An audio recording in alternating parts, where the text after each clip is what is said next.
Hola Noemí, ¿te puedo molestar un momento? Hola Alejandra, tú nunca molestas. Pues mira, es que hoy es el Día Internacional de la Mujer y la Niña en la Ciencia y como tú eres ingeniera me gustaría hacerte unas preguntas. Claro, pero vente conmigo, toma tu casco y acompáñame. Genial. ¿Dónde estamos? Estamos en la subestación eléctrica Ávila, que es la instalación eléctrica más importante que tenemos en nuestra ciudad. Pues vamos para adentro y me vas contando. ¡Vamos!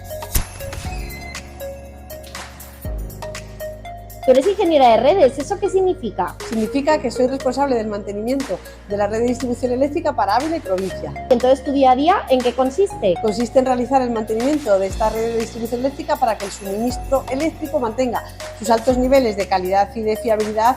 Y es que a nadie le gusta quedarse sin luz. ¿Tú siempre quisiste ser ingeniera? Mi padre desde pequeña me inculcó su pasión por las matemáticas. Y luego fue mi madre a la hora de elegir carrera la que me propuso que hiciera una ingeniería porque tenía mucho mercado laboral. Oye, y tú tienes una hija, ¿no? ¿Tú crees que teniéndote de ejemplo querrás ser ingeniera? Sí, tengo una hija y se llama como tú, Alejandra.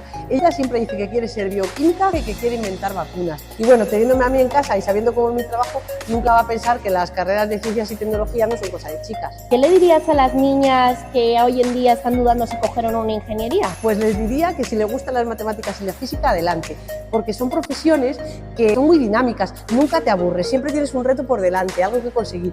Cuando lo consigues es algo que llena mucho y que es muy satisfactorio. Ya sabéis, la ingeniería se está esperando. Pues muchas gracias, Noemí. Estoy segura que vas a inspirar a un montón de niñas. Muchas gracias a ti, Alejandra, vuelve cuando quieras. Adiós. Hasta luego.